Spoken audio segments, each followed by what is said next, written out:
Good morning అందరికీ నమస్కారం. మరి నిన్న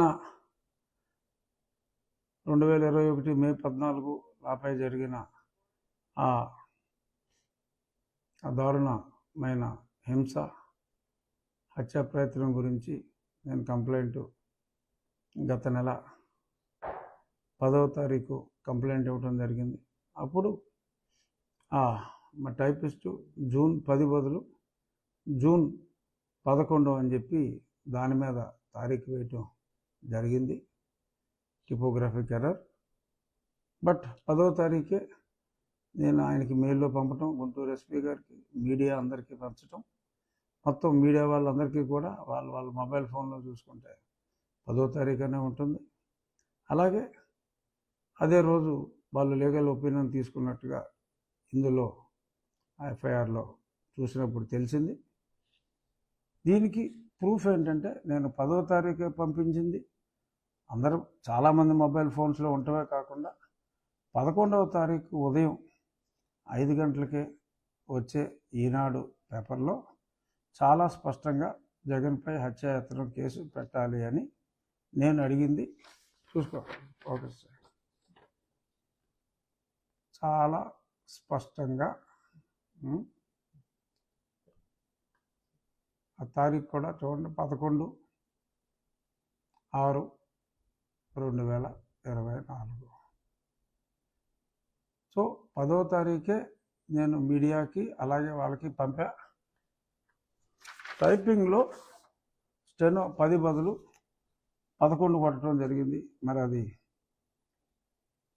యాదృచ్ఛికంగా మరి ఆయనకి 11 సీట్లే వచ్చినాయి అని చెప్పి కావాలని 11 కొట్టింది కాదు. మరేంటో టైప్ మిషన్ కూడా మరి ఎందుకని మరి ఆ టైప్ కొట్టినాడు బుర్ర 11 మీదకి ఎందుకు వెళ్ళిందో అది 10వ తారీఖు అందరికీ పంపించాం. 11వ తారీఖు ఈ పేపరే కాదు ఆంధ్రజ్యోతిలో కూడా స్పష్టంగా మంగళవారం 11 ముందు డేట్ చూపెట్టాం. లోపల పేజీలో పెద్దగా ఇచ్చి క్లియర్గా ఎదుగు పోలీస్ కస్టడీలో హత్యా ప్రయత్నం 11వ తారీఖు పేపర్లో ఆంధ్రజ్యోతిలో కూడా స్పష్టంగా వచ్చింది. 10వ తారీఖు లేట్ ఆఫ్టర్నూన్లో నేను అందరికీ మీడియాకి, ఎస్పీ గారికి, కాపీ టు డీజీ గారికి అందరికీ కూడా పంపించడం జరిగింది. 11వ తారీఖు అన్ని ప్రముఖ దినపత్రికల్లో, ప్రాముఖ్యత లేని దినపత్రికలు ఏదన్నా వచ్చి ఉండకపోతే చెప్పలేం, కానీ అన్ని దినపత్రికలు చాలా స్పష్టంగా వచ్చింది. సో 11వ తారీఖు కేసు పెడితే 10వ తారీఖే లీగల్ ఒపీనియన్కి రాశారు అని సుధా పెద్ద స్టేట్మెంట్ ఇచ్చి అసలు దీని వెనక ఎంతో కుట్ర ఉందన్నట్టుగా పిచ్చగా మాట్లాడటం జరిగింది. సో ఇది నేనేంటంటే సాక్షి రాతలకే, సాక్షి చదివే వాళ్ళే తక్కువ, అయినా నా వంతు బాధ్యతగా నేను చెప్పాలి. ఎందుకంటే ఇవాళ సాక్షి హెడ్లైన్ ఆ కింద సుధాకర్ రెడ్డిది మటుకు కలర్ ఫోటో వేసి నా ఫోటో మటుకు బ్లాక్ అండ్ వైట్ వేశాడు. పెద్ద ఫోటో వేసిన ఎలా ఏడిపోయిళ్ళు, కలర్ వేయచ్చు కదరా. సుప్రీంకోర్టు వారించిన వినరా, కక్ష సాధింపుతో కోర్టు ధిక్కారానికి తెగించిన రాష్ట్ర ప్రభుత్వం. ఇది వీళ్ళు రాసింది. చూడు, ఫోకస్ చేయి. దీని మీద వివరణ ఇవ్వడానికే ఈ మీడియా ముఖంగా నేను ఇది అందరికీ తెలియజేయాలని. అసలు ఇందులో సుప్రీంకోర్టుకి ఈ మ్యాటర్కి సంబంధం లేదు. సుప్రీంకోర్టులో నన్ను కస్టడీలో హింసించిన తర్వాత మరి 14వ తారీఖు నన్ను మే 14 అర్ధరాత్రి వీళ్ళు నన్ను దారుణంగా హింసించి నా గుండెల మీద కూర్చొని ఛాతీ మీద సర్జరీ అయింది, నా మీద మరి ఫిజికల్గా ఘోరంగా అసాల్ట్ చేసి పోతాం అనుకున్నారు, పోలేదు. నా అదృష్టం, వాళ్ళ దురదృష్టం. మరి 15వ తారీఖు నన్ను హాస్పిటల్కి తీసుకెళ్ళి హాస్పిటల్లో పరీక్షలు చేసిన తర్వాత 16 అంటే ఆదివారం నాడు సాయంత్రం నన్ను జైల్లోకి నెట్టబడ్డా. 16వ తారీఖు ఉదయం సుప్రీంకోర్టు అసెంబ్లీ అయ్యి హాలిడే రోజు వెకేషన్ బెంచ్ నన్ను వెంటనే మిలిటరీ హాస్పిటల్కి తరలించమని చెప్పడం జరిగింది. మిలిటరీ హాస్పిటల్కి తరలించేటప్పుడు అదే రోజు రాత్రి నాకు పరీక్షలు చేసి, సేమ్ డే నైట్ నాకు పరీక్షలు చేసి ఆ రిపోర్ట్ పంపాలి అని చెప్పి మళ్ళీ అదే ఒక 3 రోజుల తర్వాత, అంటే నేను 17వ తారీఖు నన్ను మిలిటరీ హాస్పిటల్కి తరలిస్తే ఆ రిపోర్ట్లు వాళ్ళకి 18 by evening, by afternoon or evening ఆ రిపోర్ట్స్ చేరిన తర్వాత 21, ఇఫ్ ఐఎమ్ నాట్ రాంగ్, 21వ తారీఖు సుప్రీంకోర్టు నాకు బెయిల్ శాంక్షన్ చేయడం జరిగింది. ఆ కేసు ఓన్లీ బెయిల్ వరకే. అప్పుడు నేను జైల్లో ఉన్నప్పుడు మా అబ్బాయి సిబిఐతో ఎంక్వైరీ చేయించమని చెప్పి అడగడం జరిగింది. ఆ కేసు అసలు లిస్టింగే కాల. 2 సంవత్సరాల తర్వాత ఆ మ్యాటర్ లిస్ట్ అయినప్పుడు హైకోర్టు ఏమంది అని అడిగితే హైకోర్టుకి వెళ్ళలేదు. అప్పుడు బెయిల్ ఇచ్చిన సందర్భంగానే సుప్రీంకోర్టుకి ఈ కస్టోడియల్ టార్చర్ గురించి కూడా అడగటం జరిగింది అని అంటే, మరి హైకోర్టుకి వెళ్ళి రావటం కరెక్ట్ కదా అని కోర్టు వ్యాఖ్యల్లో అన్నప్పుడు, we will go back to High Court. If you suggest that I should have gone to High Court, we don't have any problem to go to High Court. At that point in time, అప్పుడు సుప్రీంకోర్టులో bail ఉన్నప్పుడు దీన్ని కూడా file చేయడం జరిగింది.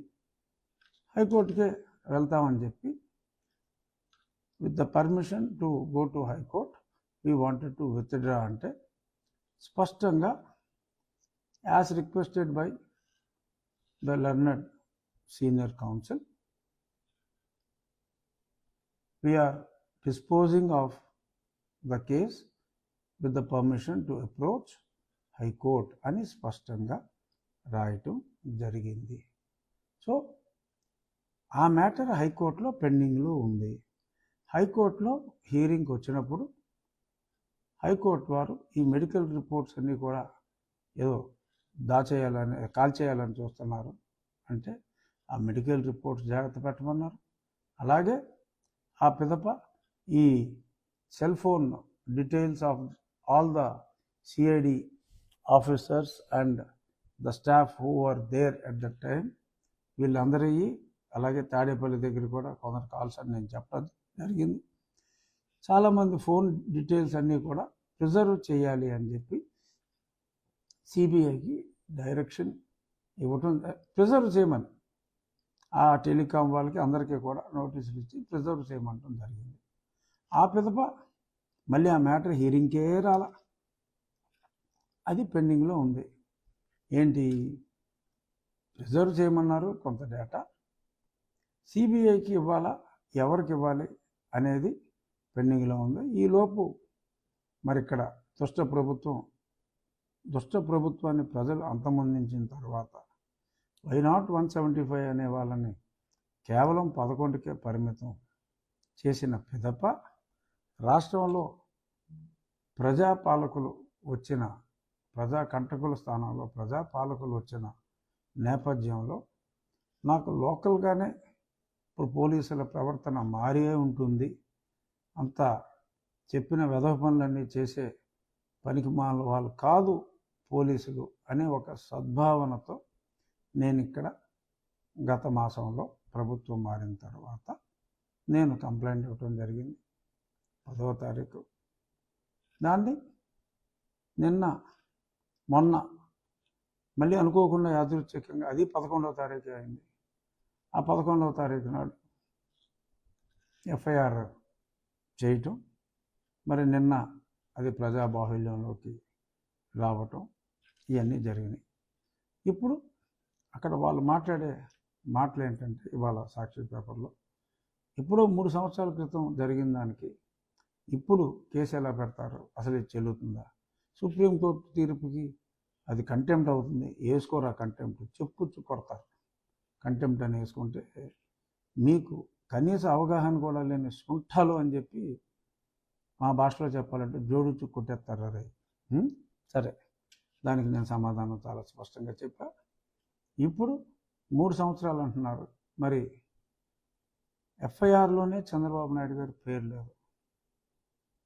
35 మందో 36 మందో ఉంటాయి. కేవలం అప్పటికప్పుడు 37వ పేరుగా మరి మా పార్టీ అధ్యక్షులు చంద్రబాబు నాయుడు గారిని చేర్చి మరి ఆయన్ని 5.5 సంవత్సరాల తర్వాత అప్పటికప్పుడు రఘురామరెడ్డి నంద్యాల వెళ్ళి మరి లేపుకొచ్చారు. మరి అప్పుడు ఎలా చేశారా? 5.5 సంవత్సరాల తర్వాత ఎలా చేయగలిగారు? మరి ఇదే ఇందులో ఏమన్నా 3 సంవత్సరాలకే ఎలా చేస్తారో అని మీరు ప్రశ్నిస్తున్నారు కదా. మరి 5.5 సంవత్సరాల తర్వాత మీరు ఎలా చేశారు ఆలోచించుకోండి. అంటే మీరు ఏదైనా చేయొచ్చు, కానీ అదే మీకు తగిలితే మీకు ఇటువంటి రూల్స్ అనేవి గుర్తొస్తాయా? ఏ రూలు లేదు. వేసుకోవచ్చు, ఒక క్రైమ్కి ఎవిడెన్స్ దొరికినప్పుడు వేసుకోవచ్చు. ఇంకొకటి, అప్పుడు గుర్తు తెలియని వ్యక్తులు కుట్టారు అని చెప్పి స్టేట్మెంట్ ఇచ్చారు. ఇప్పుడు వీళ్ళ పేర్లు పెట్టారు అని మాట్లాడారు. నేను చెప్పింది కొట్టిన వాళ్ళ గురించి కాదరా డుమ్రి. నేను చెప్పింది కొట్టిన వాళ్ళు గుర్తు తెలియని వ్యక్తులని నేను చెప్పిన దాంట్లో తప్పేం లేదు. నేను జగన్మోహన్ రెడ్డి వచ్చి కొట్టాడు, రామాంజనేయులు వచ్చి కొట్టాడు అని కాదు నేను చెప్పింది. కొట్టిన వాళ్ళు గుర్తు తెలియదు. ఎస్, కొట్టిన వాళ్ళు గుర్తు తెలియదు. నేను మాట్లాడింది కుట్ర చేసిన వాళ్ళని. కొట్టిన వాళ్ళు వచ్చేస్తారు. కొట్టిన వాళ్ళు ఏముంది, కానిస్టేబుల్ వాళ్ళు కొట్టారు, కొట్టమంటే కొడతారు. వాళ్ళ పై వాళ్ళు కొట్టమంటే కొడతారు. అది కాదు కదా. అసలు కుట్ర చేసింది ఎవరు?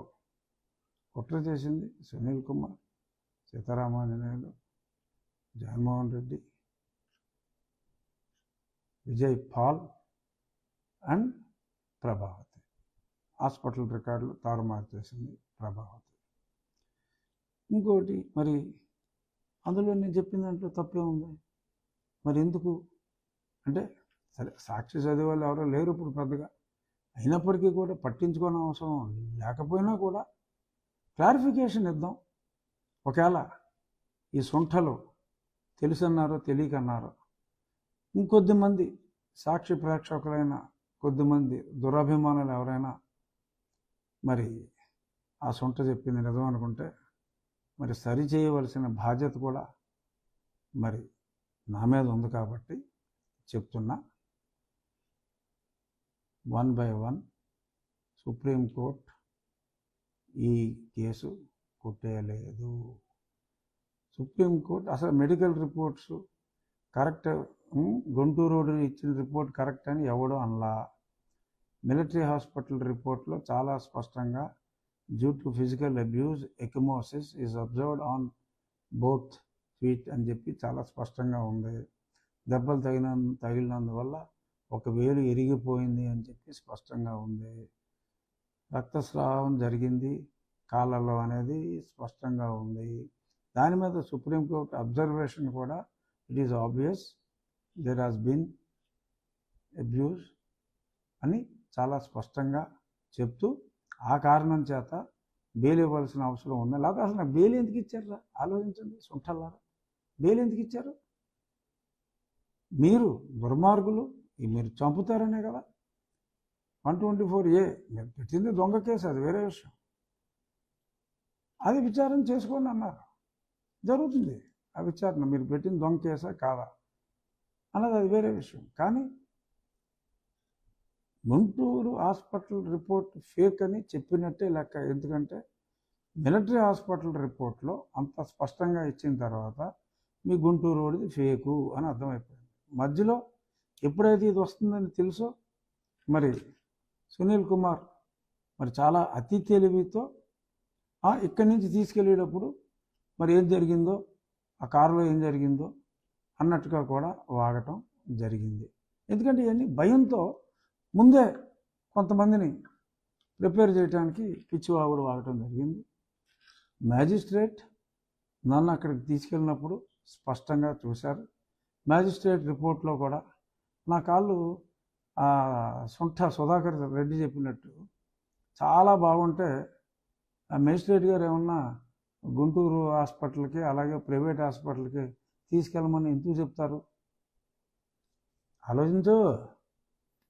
మనకి అది లేనట్టుంది, లోపించినట్టుంది. ఆలోచించు.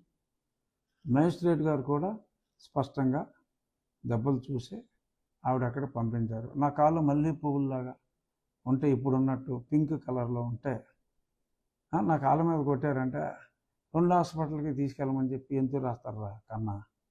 రాయరు కదమ్మా. సో స్పష్టంగా ఆ గుంటూరు హాస్పిటల్లో కూడా ఒరిజినల్ రిపోర్ట్స్ వర్ క్లియర్. సునీల్ కుమార్ అక్కడికి వెళ్ళి ప్రభావతిని భయపెట్టి రిపోర్ట్స్ మార్చిన సంగతి నాకు అక్కడ డాక్టర్లే స్పష్టంగా చెప్పారు. ఆ డాక్టర్లు కూడా విచారిస్తారు. విచారణలో అన్నీ వచ్చేస్తాయి. ఈలోపే గుంటూరు హాస్పిటల్లో చెప్పింది ఒప్పుకున్నారు, హైకోర్టు ఒప్పుకుంది, సుప్రీంకోర్టు ఒప్పుకుంది అని చెప్పి యథవేషాలు. హైకోర్టులో ఇంకా మ్యాటర్ పెండింగే ఉంది, అసలు డిస్కషన్కే రాలా. ఆ రిపోర్ట్లు బయటకు వస్తాయి. ముందే ఏ డాక్టర్కి హైకోర్టు రిఫర్ చేసింది, దాన్ని ఎలాగ మార్చాలని చెప్పి చూశారు. వాళ్ళ రిపోర్ట్లు పక్కన పెట్టి కొత్త వాళ్ళ రిపోర్ట్లు తీసుకుని శ్రీమతి ప్రభావతి గారు ఎలాగా ఇచ్చారు. ఇవన్నీ వచ్చేస్తాయమ్మా. అసలు ఏం ఇబ్బంది లేదమ్మా. అన్ని ఎవిడెన్స్లు నా దగ్గర ఉన్నాయమ్మా. ఫలానా వాళ్ళని కదిపితే మొత్తం జరిగిందంతా వచ్చేస్తుంది. It's open fact. ఒరిజినల్గా డాక్టర్లు తప్పుడు రిపోర్ట్ ఇవ్వడానికి నిరాకరించారు. వాళ్ళని అడిగితే చెప్తారు. ఒకటి కాకపోతే ఒకడైనా నిజం చెప్తాడు కదరా. ఇప్పుడు మీరు అబద్ధం చెప్పమంటే ఎవడు అబద్ధం చెప్తాడు? అందులో డాక్టర్లు, సిన్సియర్ డాక్టర్లు అబద్ధం చెప్తారా? అందరూ ప్రభావితులాగా ఉండరు కదా. అందరూ సుధాకర్ రెడ్డిలాగా సొంటలు కాదు కదా ఏది పడితే అది మాట్లాడేయటానికి. సో చాలా స్పష్టంగా అక్కడ డాక్టర్లతో కూడా నేను మాట్లాడాను. ఒక కార్డియాలజిస్ట్ నన్ను వచ్చి నా కాళ్ళ మీద దెబ్బలు చూసి, రాజుగారు మీరు బ్లడ్ థిన్నర్ వాడాలి అని చెప్పాడు. అతన్ని అడిగితే నిజం చెప్పలే. ఆ కార్డియాలజిస్ట్ పేరు నాకు తెలియదా? అబద్ధం చెప్తాడా? సో ఇప్పుడు ఈ సాక్షులకి ఎవరైతే సాక్షులు ఉన్నారో, సాక్షులుగా రాబోతారో వాళ్ళందరికీ కూడా రిస్క్ ఉంది. కాబట్టి ఈ ఎవరైతే మరి A1, A2, A3లుగా ఉన్నారో మరి డెఫినెట్గా వాళ్ళని అరెస్ట్ చేయాలి. అరెస్ట్ చేసి మరి విచారించాలి. ఇనిషియల్ ఇన్వెస్టిగేషన్ కంప్లీట్ అయ్యేదాకా వాళ్ళని ఓపెన్గా తిరగనివ్వకూడదు. ఇది ఒక చాలా దారుణమైన దుర్ఘటన. ఒక మెంబర్ ఆఫ్ పార్లమెంట్ని తీసుకెళ్ళి ఆ విధంగా చంపే ప్రయత్నం చేయటం అనేది చాలా దారుణమైన సంఘటన. మళ్ళీ ఎవరో ఇటువంటి తప్పు చెయ్యాలి అన్న ఆలోచన కూడా రాకుండా మరి గట్టిగా దీని మీద ఇన్వెస్టిగేషన్ జరిపించాలి అని చెప్పి నేను డీజీపీ గారిని కోరుకుంటున్నాను. అలాగే హోంమంత్రి గారిని కూడా కోరుకుంటున్నాను. Take tough action. ఎవరినే వదలొద్దు. 307 కేసు ఇది. కస్టడీలోకి తీసుకోండి, విచారించండి, సాక్షులందరినీ ప్రొటెక్షన్ ఇవ్వండి. ఎందుకంటే సాక్షులకి రిస్క్ ఉంటుంది. వీళ్ళు ఏదేదో మేనేజ్ చేస్తారు. ఏదో ట్వీట్లు వేయాలని ఏమేయాలని చూసుకున్నా దానికి శాంక్టిటీ లేదు. అది ఇప్పుడు నేను క్లారిఫై చేసా ఎవరన్నా అనుమానం ఉంటే. సో ఎవరైతే డాక్టర్స్ ఉన్నారో ఆ డాక్టర్ల మీద ప్రెషర్ పెట్టకుండా you keep a watch. I urge Guntur police, you keep a watch on the doctors. Head of the 21లో హెడ్ ఆఫ్ ద డిపార్ట్మెంట్లు ఎవరున్నారో వాళ్ళ మీద ఎవరో ఎటువంటి ప్రెషర్ పెట్టకుండా చూసుకోవాల్సిన బాధ్యత కూడా పోలీస్ మీద ఉంది. వాళ్ళకి ఈ ఐడియా ఆల్రెడీ ఉండొచ్చు కూడా. సో ఆ సాక్షుల్ని ప్రొటెక్ట్ చేస్తే మిలిటరీ హాస్పిటల్ రిపోర్ట్లు క్లియర్గా ఉన్నాయి. అది ఒక హైకోర్టు జడ్జి గారి సమక్షం, ఇప్పుడు హైకోర్టు జడ్జి గారు ఆయన సమక్షంలోనే జరిగినాయి. మేజిస్ట్రేట్ గారు చూశారు. ప్రభావతి, సునీల్ కుమార్ ఏమీ లేదని అన్నంత మాత్రాన అన్ని రికార్డులో క్లియర్గా ఉంది. జడ్జి గారి అబ్జర్వేషన్ కూడా క్లియర్గా ఉంది. అవసరమైతే ఆ మేజిస్ట్రేట్ని కూడా సాక్షిగా పిలుస్తాం. ఆవిడేం అబ్జర్వ్ చేశారో కూడా తెలుసుకుంటాం. అన్నీ తెలుసుకుంటామమ్మా సుధా. సునీల్ అతిగా ఆవేశపడి మరీ అడ్డగోలుగా దొరికేయకండి. దొరికేశారు ఎలాగో, బట్ మీ అతివాగుడు వలన ఇంకొన్ని ప్రమాదాలు ఇంకొంచెం తొందరగా ముంచుకొస్తాయి. సరే, మీరు ఎంత అతిగా మాట్లాడితే మాకు అంత మంచిది. అంత తొందరగా ఈ కేసు కూడా క్లోజ్ అయ్యే అవకాశం ఉంది. కేవలం సాక్షి చెడ్డ రాతల గురించి క్లారిఫికేషన్ ఇవ్వటం కోసం నేను ఈ ప్రెస్ మీట్ పెట్టడం జరిగింది.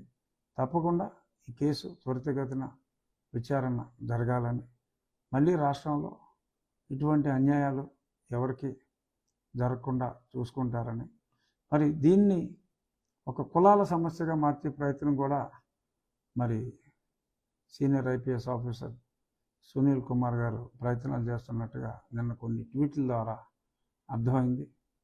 ఎక్కడ దళితులకు అన్యాయం జరిగినా ఆయన అక్కడ ఉంటాడంట. మరి ఇక్కడ ఈ ట్వీట్ ఎవరికి జరిగిందమ్మా? బహుశా మీకు అన్యాయం జరిగిందని మీరు భావిస్తున్నారా?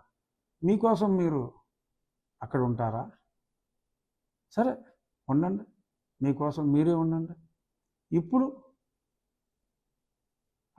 124A ఇప్పుడు లేదు, కానీ మరి అలాగా మీ మీద కేసు పెడితే మీరు ఒక వర్గాన్ని రెచ్చగొట్టే తుంటరి ప్రయత్నం చేస్తున్నందుకు డెఫినెట్గా మీరు ఏ వర్గాన్ని అడ్డంగా పెట్టుకోవాలనుకుంటున్నారో వాళ్ళే రియలైజ్ అవుతారు మీరెంత కుసంస్కారం. సుధాకర్ గారిని మరి దారుణంగా నిర్బంధించి రోడ్ల మీద చేతులు కట్టి కొట్టినప్పుడు ఏమైపోయాడు ఈ సునీల్ కుమార్? ఎవరి నోట్లోనో మూత్రం పోశారు అక్కడ, ఒక దళితుడి నోట్లో. అప్పుడు ఏమైపోయాడు ఈ సునీల్ కుమార్? హెల్మెట్ లేదని కొట్టి చంపేశారు ఒక దళితుడిని. ఏమైపోయాడు ఈ సునీల్ కుమార్? అప్పుడు ఏమైపోయాడు ఈ సునీల్ కుమార్ అని సోషల్ మీడియా ఘోషిస్తోంది. ఇవాళ TV5 ఉదయం మూర్తి గారి డిబేట్లో కూడా ఆ విషయాన్నే మూర్తి గారు కూడా ప్రస్తావించడం జరిగింది. So people are watching, my dear Sunil Kumar, people are watching. I think your game has come to an end. So let us see. తప్పకుండా నిందితుల్ని అరెస్ట్ చేయాలి, కస్టడీలో విచారించి తెలుసుకోవాలి. నేను కూడా నా దగ్గర ఉన్న ఇన్ఫర్మేషన్ అంతా త్వరలో IO గారిని కలుసుకొని ఇన్ఫర్మేషన్ అంతా కూడా ఇస్తాను. Thank you. న్యాయం జరగాలి అని కోరుకుంటున్నా నా వెల్ విషర్స్ అందరికీ కూడా నా హృదయపూర్వక నమస్కారాలు.